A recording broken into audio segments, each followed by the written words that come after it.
Ladies and gentlemen, Advanced Wars fans all over the world, you have been very patient. I apologize for the lack of Advanced Wars content on this channel. I have been very busy releasing my very own Fire Emblem game, Undawn Saga, which is now out. And now that it is finally complete, I can go back and focus more on Advanced Wars content. And what better way to return to form with a match from the ongoing Advanced Wars Master League. This is a tournament that I started many months ago. I invited 64 of the best players in the world to go head-to-head with each other in matches where I gave them a lot of time, so some of them are taking a long time to finish, which is why we still have matches in round 1 going on. However, it also results in some absolutely amazing games, like this one. This is probably my favorite match of round 1 so far. It features two players who really went head-to-head with each other in an incredible way. If you like battleships, if you like rockets, if you like base trading, if you like absolutely insanely grueling long matches, this is a long match, it's like a 20+ day match. If you like long games, then this is the game for you, so strap yourselves down and let's watch an absolutely incredible Advanced Wars match together. The players involved in this round, one of them I'm sure you know, Izanagi 007 versus haveMercyPlease, probably just gonna call him Izanagi and Mercy. Now, Izanagi 007, he is known as the most featured player over on Deej's channel. I think Deej has hosted like 7 of his matches. And for a while, I think like for the first 5 matches or so, Deej had a habit of only picking games where Izanagi lost, which turned into a bit of a running gag. Izanagi was apparently very frustrated with Deej because he was like, hey man, can you show some of my winning games for once, not just my losing ones? So Deej did eventually host like 1 or 2 of his winning games, which is good because even though Izanagi was featured in a lot of losing games, he is still a very strong player, and he has a habit of just consistently putting out very entertaining games. Just whenever you see an Izanagi match, you can be absolutely sure that it's going to be a great game, and this game is no exception. So we got Izanagi, who's like closing in on 1400 MMR, versus haveMercy, who is around 1300 MMR. Definitely not on the top of the Master League, but still very strong players in their own right. Now, it is another game from round 1, which means we're going to see another Caustic Finale match. I will not apologize for this, because Caustic Finale is amazing. It is my favorite map of all time. Mixed base map, lots of action taking place everywhere. And the matchup is also an interesting one, not something we see every day. It is a Kindle versus Olaf match. Now, normally, Olaf is tier 2, Kindle is tier 3, so this would not be a balanced match. However, Kindle is not only considered tier 2 on Caustic Finale, she's kinda considered the tier 2 top pick, which is why we saw a lot of Kindle in the first round. However, Olaf is not to be underestimated either. Global damage in a mixed base format is very, very strong. We have 4 bases on each side here, which means that it's going to be a lot of global damage. Sorry, 3, 1, 2, 3, 1, 2, 3. Did I just say 4? No, yeah, 1, 2, 3, 4. So yeah, 4 bases. I had to make sure that I didn't make a mistake there. I was like, yeah, no, I'm pretty sure Caustic Finale is a 4-base map, not a 3-base map. So the more bases, the better global damage is, obviously. However, just look at this map. Urban Blight is just gonna wreak havoc here. So many ways to interrupt. And again, I already spoiled that this would be like a base trade scenario. So in that situation, Kindle is also insanely powerful because, of course, she gets that 40% firepower boost, and the Urban Blight just is incredibly strong. So without further ado, ladies and gentlemen, I say we just jump into the match, shall we? And let's just begin the opening play. So both players obviously just going to go for their neutral bases first. Nothing extraordinary here. Caustic Finale's opening have mostly been figured out, which means both players know the optimal move from the get-go. However, with Caustic Finale, the match will pretty much be decided by who builds their first tank or artillery. You can open artillery, you can open tank. Olaf players, very likely to open artillery, because they definitely want to stall the match out. Kindle is the one who has to play aggressively here. So normally, when you see Kindle versus Olaf on Caustic Finale, you'll see the Olaf player opening artillery, Kindle player opening tank, which I do believe is going to happen here as well. So as you can see right here, yeah, Mercy opens up artillery. He wants to try and lock down this half island right here. And we're probably going to see Izanagi opening up a tank as Kindle, trying to apply a little bit of pressure to the Olaf player. Here we go, first tank comes out. And I believe the ranges still haven't been updated yet. It's a thing that bothers me a little bit with the replay viewer. I don't know why it hasn't been fixed. The range doesn't take into account terrain, so you actually have to count the squares if you want to see the range, which I was kind of hoping they'd fix that by now. I don't know if Demon Hunter is still updating the replay or if this is something that he can fix. It wasn't always like this, I'm pretty sure. So Mercy now moving out his artillery. He can try and lock down this building. He can also send it over here to lock down this building. Against Kindle, you really want to grab properties early on, because you're not going to win a capture war against Kindle. Now, Izanagi as Kindle definitely wants to have about a 2 to 3k income lead on this map to be able to go toe-to-toe with Olaf. If you are tied against Olaf in the mid-game, you're in a bad position. So here Izanagi is sending out his tank into the center. I often compare this to moving a knight on the chessboard into the center. And the reason why is when you move a tank into the center right here, you have many options. You can go over here, you can go over here. So this tank can effectively threaten multiple places at once. And when you play Caustic Finale, you really want to do this. You want to make sure that your pieces threaten multiple places, and you have the ability to move them from one front to another.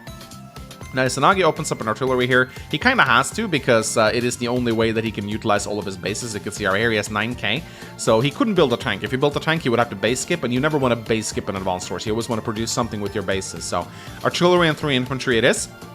That kind of fits his macro, and artillery is still very good for Kindle here. Even though Izanagi wants to be on the aggressive side, you can still use a artillery aggressively if you want. So here, haveMercy is now going to send his artillery over here, locking down this base, using this infantry to block the tank, so the tank cannot strike the artillery. He's pretty much going to get this property as a result, which is very nice. Izanagi is also aggressively going for this property right here. These two properties right here, they're very contested. This property tends to stay uncaptured for a majority of the match, whereas this property tends to go to the player on this side. Due to the initiative advantage, Izanagi can get this property before Mercy has any chance of interrupting it. If Mercy forgoes his own cap, he's just going to lose the infantry, and Izanagi is probably still going to get it. But he's opening up a tank right now. He's not just going to give up this area to Izanagi. He's going to try and fight back, which is good. So he's also not sending his artillery over to this part of the map, which means Izanagi is going to hold on to these two properties very comfortably.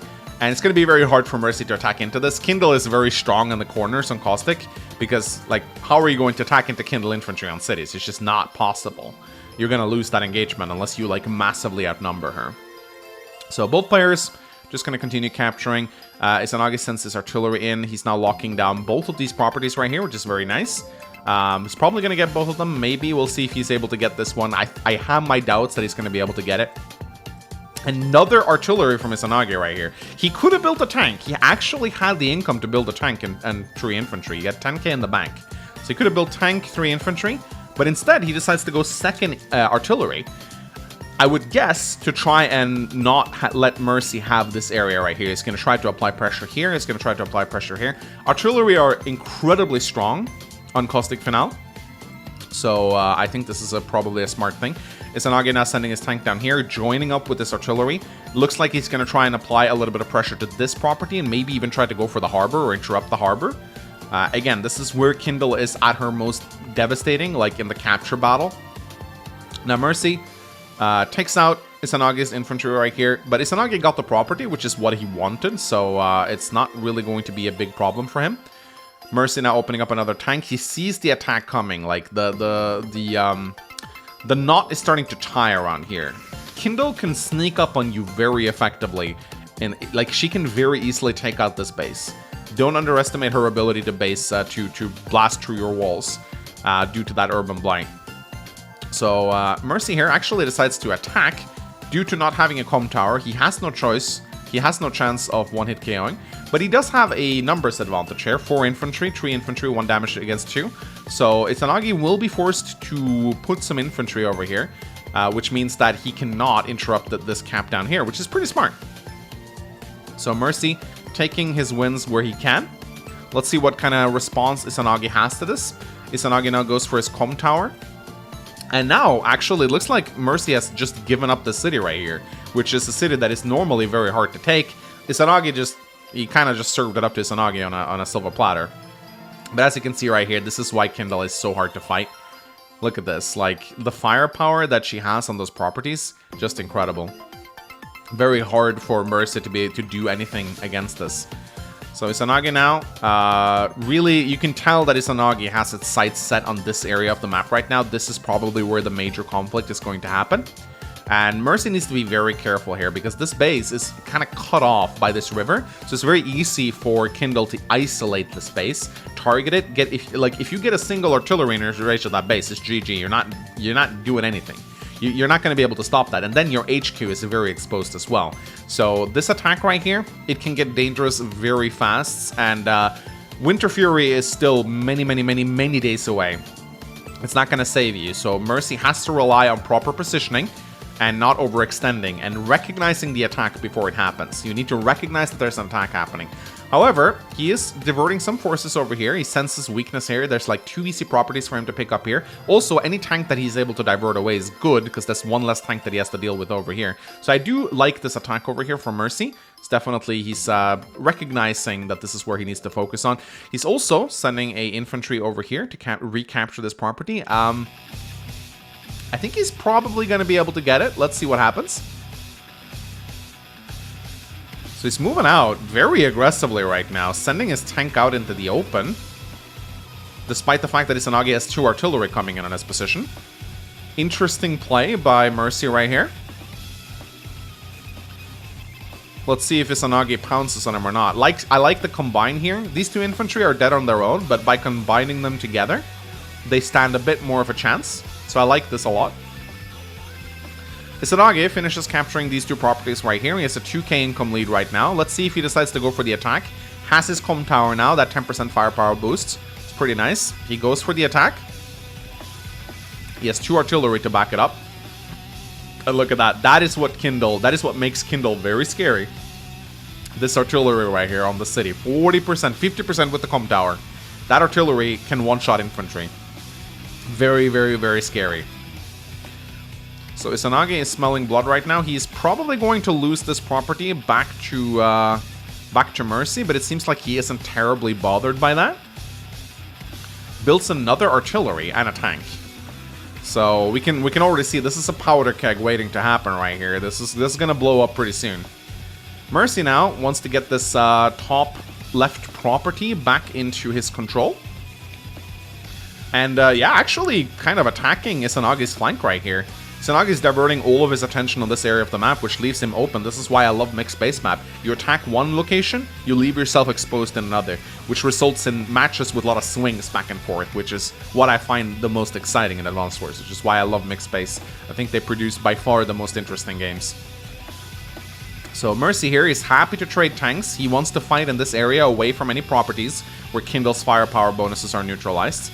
And he's more than happy to brawl here. Takes a shot on the artillery. This tank will die, but he has another tank in the area. So it seems like he's feeling confident here. In fact, he's doing a very good job defending here, but Izanagi's Urban Blight is coming in. It's very close. It probably might happen next turn. And that means this artillery will definitely one-shot the tank on the road. So, but he has to pull back. Mercy has to pull back. The attack is coming, and if Izanagi really wants to, I do believe he can get the Urban Blight this turn. Let's see if he gets it. Actually, he doesn't need the Urban Blight to one-shot. Never mind. 50% firepower, that's enough to one-shot the artillery on a road. But I don't think... Yeah, I love this. Look at that. Surrounding the tank with his infantry. That's what you love to see. If his other tanks wants to come in and try to free this tank, then they'll expose themselves to another artillery barrage, which is incredibly nice. Izanagi now rolls down with some tanks. He continues his attack. He's kind of just giving up his left flank here, but look at here. Mercy has 2 artillery coming in on his position right here. So if Mercy is not careful here, Izanagi might just roll over his flank. So he does build a tank to try and divert the attack, and he has his Urban Blight. It's ready now. It will be ready next turn. So let's see what Mercy decides to do here. He captures 2 properties, 21 to 18k now, which is... You never want to be behind Olaf in income. That's not a good position to be in. So Mercy's looking pretty strong here. He decides to actually run out with his tanks. He decides to sack a 5 HP tank to free this one, but is it really the play? We'll see. He gets a very nice strike, and even gets to shoot on the artillery. The artillery will heal up to 7 HP though. And this will be a 7 HP Urban Blight boosted artillery as well, which is going to hit like an absolute truck. But Mercy seems to... He now has an artillery lock on Izanagi's base, which is super scary. That is definitely not good. So, Urban Blight or no, that is going to be very, very scary to deal with. He has a second artillery coming in as well. Once that second artillery is once that's locked in, this base is effectively useless. Izanagi is going to be fighting with 3 bases. So let's see what happens here. Is he going to pop his Urban Blight? He gets a shot off for some free charge. And looks like he's just getting some free power charge. There we go. Urban Blight comes in. It's an okay Urban Blight. Damages 3 tanks. Weakens this infantry as well. Most importantly, let's see if he gets some city boosted attacks with this. Boom. Yeah, lots of nice damage there. Look at that. Pretty good. Pretty good. But the Winter Fury is coming in, ladies and gentlemen. And that's going to be a very scary Winter Fury. I like Mercy's positioning a lot here. There comes the rockets. I like this a lot. He needs to prevent this base from being taken. And the rocket is the only unit that will allow Izanagi to hold this base, at least for a few more turns. Of course, if he wants to shoot this turn, he is base locking himself. But I like this rocket out from Izanagi. I think it is by far the best option that he could have responded with here. The artillery simply wouldn't have the range, so the rocket was the only thing he could have built. So we're actually seeing Kindle having to play defensively, which is not something you see every day. Although Izanagi is still marching a lot of forces towards Mercy's HQ. So we'll see how this goes. But day 11 rolls in. Are we going to see a Winter Fury this turn? Let's find out. Tank comes in. He's stacking tanks. I think he's preparing for a Winter Fury. Yeah, he's definitely preparing for a Winter Fury. There we go. In it comes. Taking Izanagi down to 53,000 value. Equalizing the playing field. Also, look at all the repair money Izanagi's going to have to spend next turn. And now the base is locked in. Look at that. 2 artillery in range right now. Opening up with the tank. This is scary for Izanagi right here. Very, very scary. He's going to lose that base if he's not careful. So Mercy is trudging through the snow. Getting ready. So both players are kind of viciously attacking each other's HQ now. But Izanagi's in a bad spot because his movement is so low right now. Look at this. But he's doing what he can. Is he firing with the rocket, or is he going to move it out? No, he decides to move it off because Mercy hasn't begun capturing the base yet. It's sad because on this property, this rocket would one-shot pretty much anything, but he needs to be careful. Thanks to the snow, he doesn't have to worry about anything threatening his rocket. But Izanagi is actually kind of on the ropes here. Mercy is ahead 3k, and he's threatening Izanagi's base a lot quicker than Izanagi is able to threaten his base.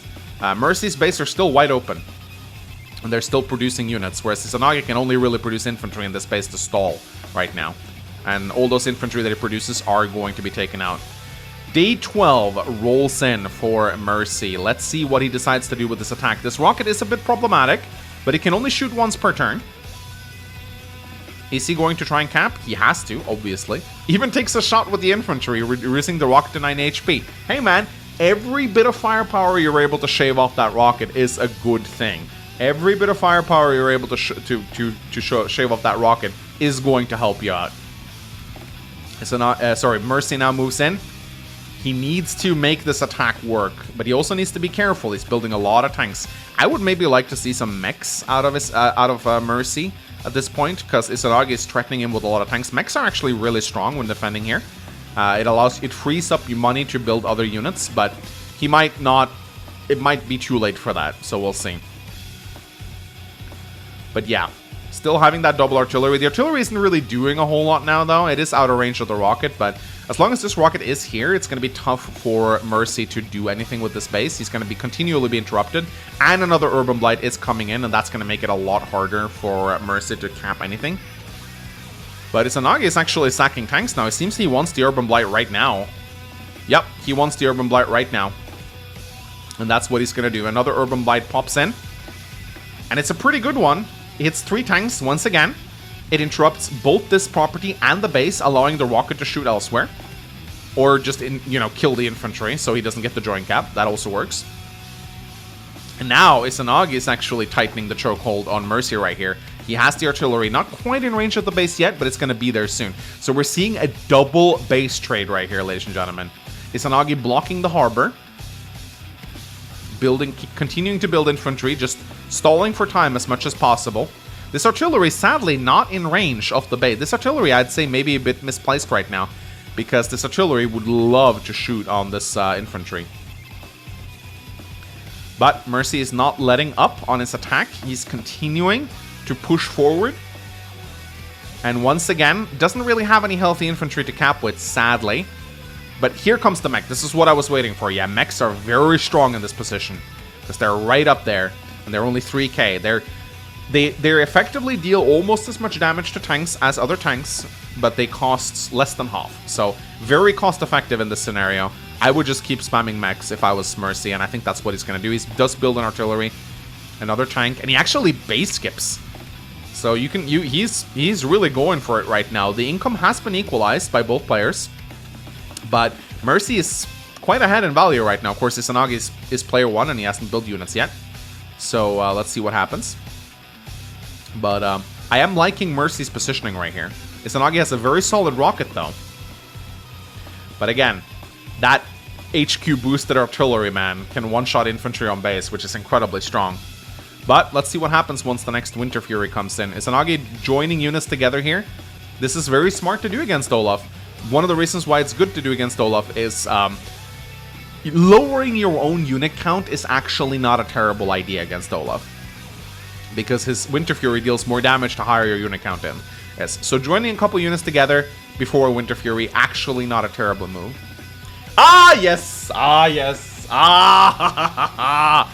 This is when I remember spectating this match, and this is when I came in and I was like, oh yeah, Izanagi's going Battleship. This is actually a fantastic play by Izanagi right here. Absolutely wonderful. So he must have saved up a lot of money from the previous turn. And that's probably also why he combined his units together. Let's just check again. How much money did he have at the start of the turn? Nah, he just saved up from the last turn. So yeah, we have the Battleship coming out. It's not just a Battleship, ladies and gentlemen. It's a Kindle Battleship.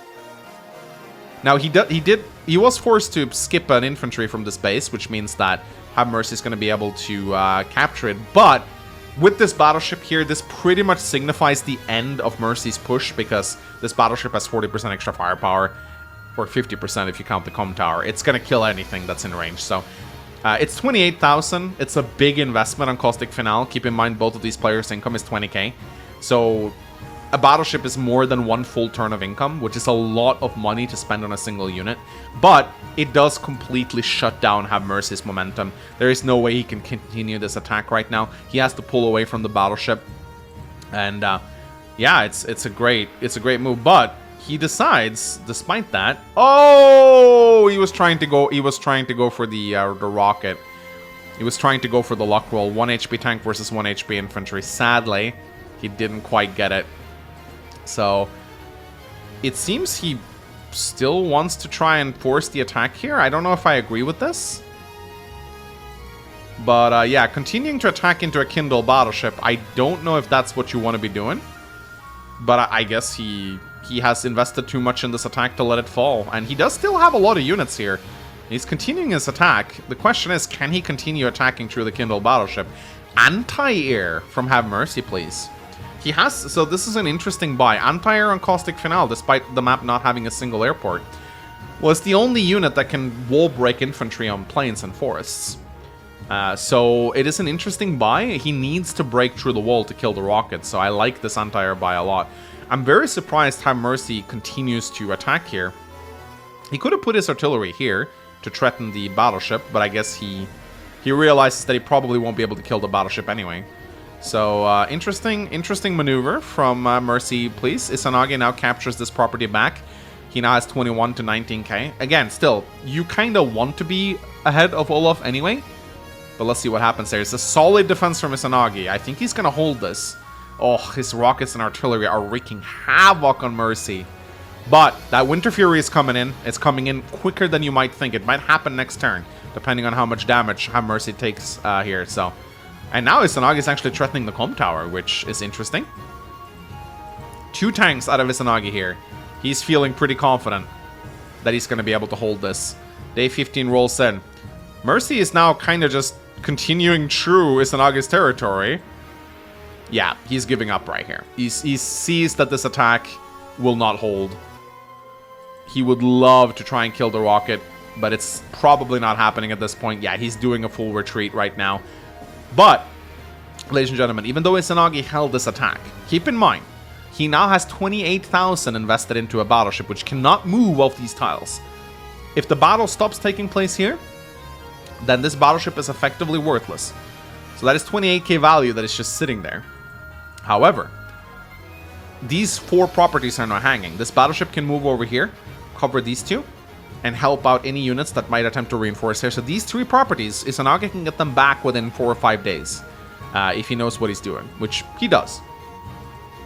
So he's mopping up the remaining units, and now Izanagi is just like, okay, well, I might as well continue my attack on your HQ then. I mean, my units are here. I have my battleship, which covers a large part of the map. I might as well make something happen. And suddenly, Izanagi's position is looking pretty strong. But let's not count Mercy out just yet. He has his units centralized over here. He's going to take back probably 2 properties, and global damage is coming in. Global damage, man. It always equalizes the playing field. Day 16 rolls in. Mercy now capturing the harbor and the property that Izanagi was able to take away from him. And he realizes these 2 units can't get away, so he's doing what damage he can with them. Now the Empire is coming in, able to one-shot. Very nice. And now, Mercy is suddenly deciding to pivot and attack Izanagi southern side. And he's tightening the noose around here. So again, absolutely incredible match. Like 3 days ago, there was a base race going on here. 3 days later, we've moved the entire conflict down to the southern side. And Mercy's recognizing, hey, this battleship can't do anything if I just attack to the south. And now Mercy is building his own rocket. He's deciding to take a page out of Izanagi's playbook. He's kind of just letting Izanagi have these properties. He realizes that he can't do anything to stop him. So you might as well try to murder him on this side. And that Winter Fury is looming. It's looming. It's coming in.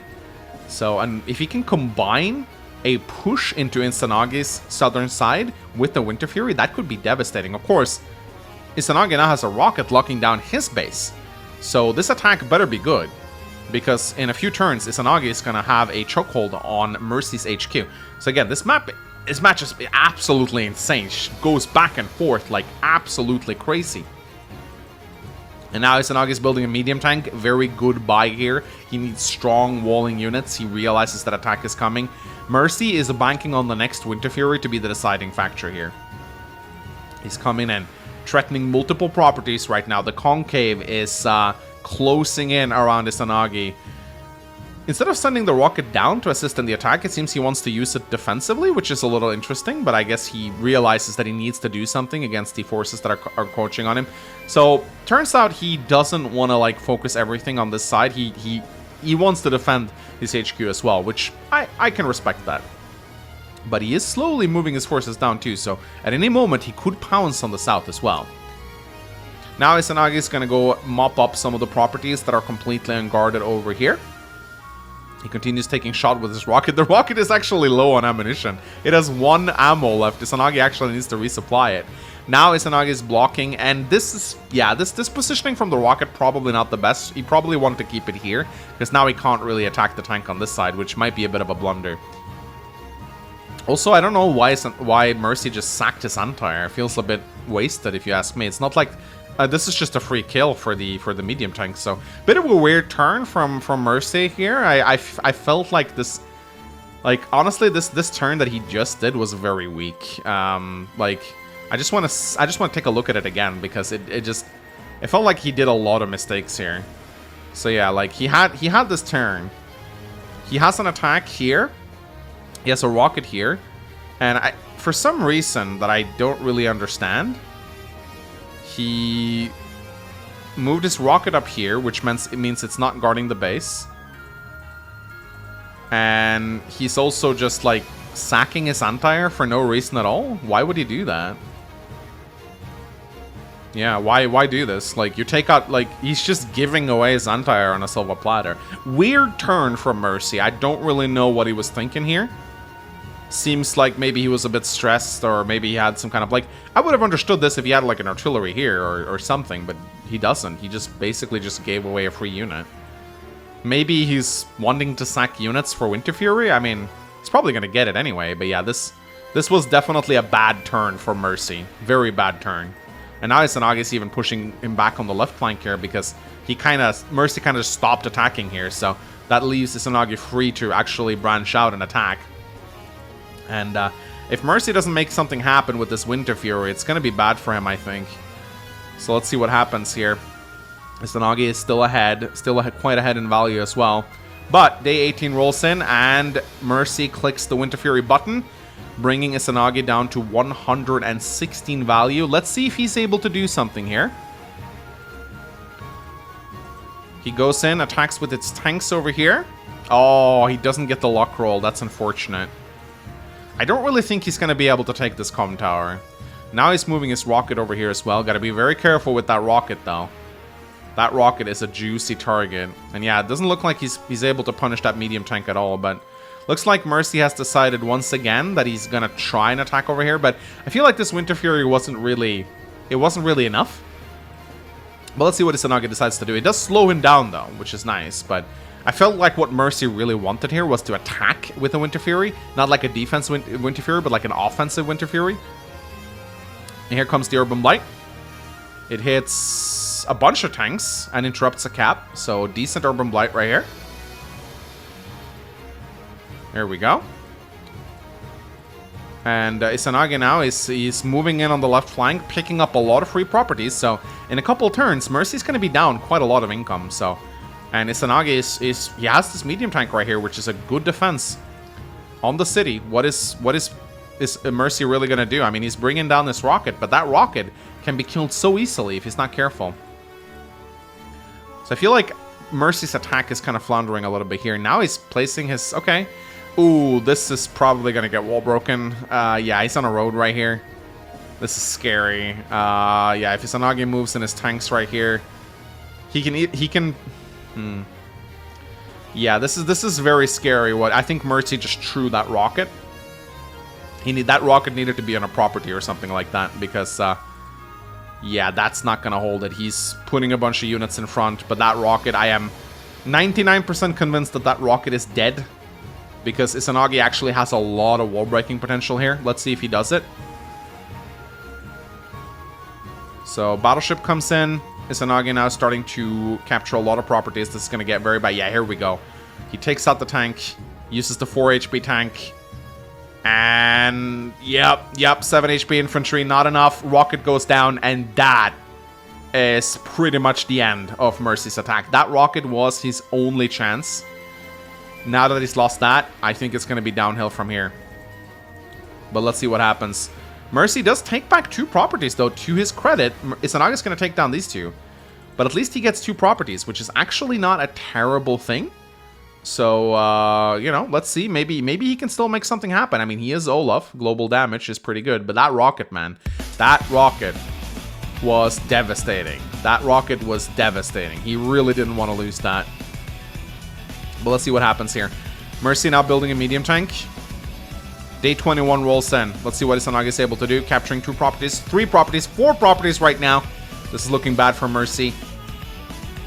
And Izanagi now shifts his medium tank away.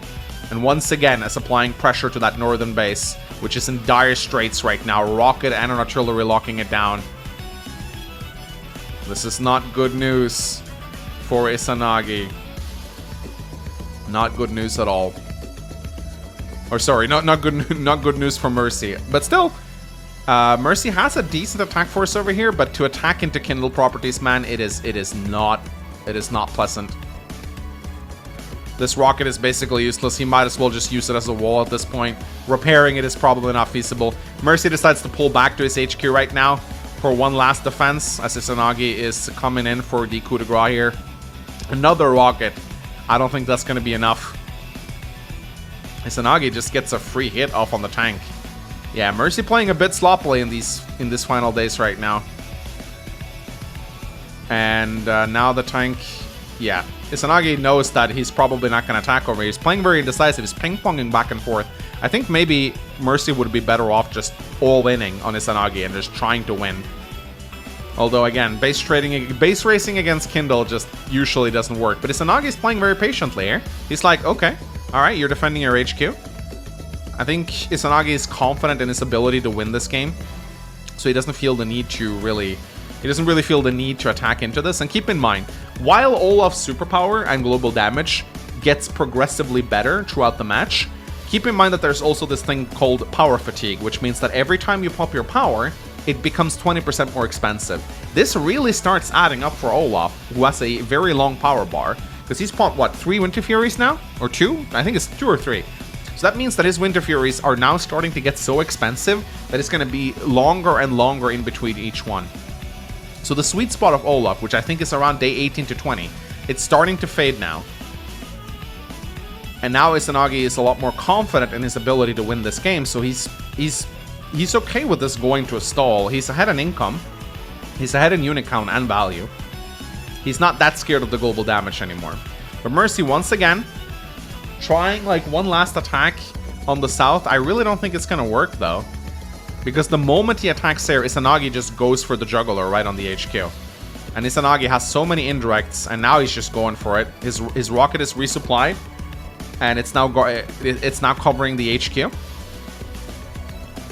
So I really don't think Mercy's going to be able to do much with his final attack, but let's see what happens. The match isn't done yet. Alright, is Mercy just going to all in it now? It looks like he might. He has, this time around, I like his rocket positioning a lot better. He has it in an allied city. It's just a 3 HP rocket, but still. Is he just going to concede this base? It looks like he might. Day 24 rolls in. Izanagi's like, okay, I'm going to take that base then. And yeah, look at that. Look at this concave that's circling in on Mercy's HQ. It's only going to be a matter of time before Izanagi starts capping it. And here's the thing. Even if Mercy wipes out this area, I love the Neo Tank, by the way. Even if Mercy wipes out this area, Izanagi's HQ is still up here. Mercy's HQ is here. So this is not a profitable base trade for Mercy. I think he probably will have to come back again now. Let's see what he decides to do. Izanagi now goes in. Yeah, this is very scary. And the Urban Blight too. This is like the urban, this is the urban coup de grace right here. And yeah, Izanagi now comes in with the Neo Tank. Did Mercy just like end his turn prematurely or something? I think he just kind of gave up at this point. Izanagi going in for the kill right now. This is GG. This is absolutely GG. Mercy, though, pops one last Winter Fury. He just probably just wanted to see the value go down. Builds a battleship!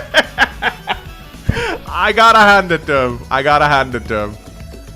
He's fighting. He's fighting, and that battleship, I mean, it's gonna protect him for a bit. Alright. Alright, maybe it's not quite over. Maybe it's not quite over. Maybe I called this match too soon. I called it too soon, ladies and gentlemen. Mercy's gonna still fight this. Day 26. Izanagi's still ahead by quite a margin, and that base is looking like he's gonna get it. But still, though, I appreciate the battleship out of Have Mercy. It's too bad, though, that the battleship doesn't get any bonuses to firepower like Kindle does. But Izanagi taking some pot shots on the battleship now, forcing a lot of repair money. 3 HP of a battleship is a considerable sum. But now the rocket is starting to fall, and Izanagi now plants his flag on the enemy HQ. This is going to be tough for Mercy to deal with. Very, very tough. But it looks like he's still hell-bent on fighting back. Oh yeah, he's still hell-bent on fighting back. He's not going to give this win to Izanagi easily. Now he's coming in with quite a big force. The problem, though, even if he wins this, he's still going to be in a bad spot. But here comes the attack that we've been waiting for. Is it going to be able to do anything, though? Well, he sets up a nice wall around his artillery. But Izanagi has his Urban Blight, so he's probably going to pop it. He gets the base. Here comes the Urban Blight. And the battleship is going to fall, ladies and gentlemen. It's on 5 HP. It's going to be dead. These players really went the distance. My goodness. But yeah, look at this counterattack right now. Oh, scary. And he pops. That's the GG Blizzard right there. That's the GG Blizzard right there. There it is. Ladies and gentlemen. Ladies and gentlemen. GG. This was a great match. Went on maybe a little bit longer than it should have. I think it was decided about 7 or 8 days ago. But hey, I still appreciate both players giving it their all. A really, really, really great match. Another banger out of Izanagi. Really well played. Love the double base trade. Hope you guys enjoyed this replay commentary as well. I think this is going to be the final match that I cast on Caustic Finale in round 1, because there are like maybe 2 or 3 matches left. We'll see. Maybe they're bangers too. If they're bangers, I'm definitely going to host them. But yeah, you can check out the bracket. I don't want to show it in this video because it's going to be spoiling a lot of matches that I might want to cast. So, but I'll link to the bracket if you want to go check it out. The Master League is still ongoing. It's going to probably keep going for many months because these matches take a long time to complete, but that's why they're also very entertaining to watch when they do complete. Anyway, ladies and gentlemen, hope you guys enjoyed some Advanced Wars content back on this channel. You can expect more very soon. My name's Mangs, and I'll see you guys next time. Bye-bye!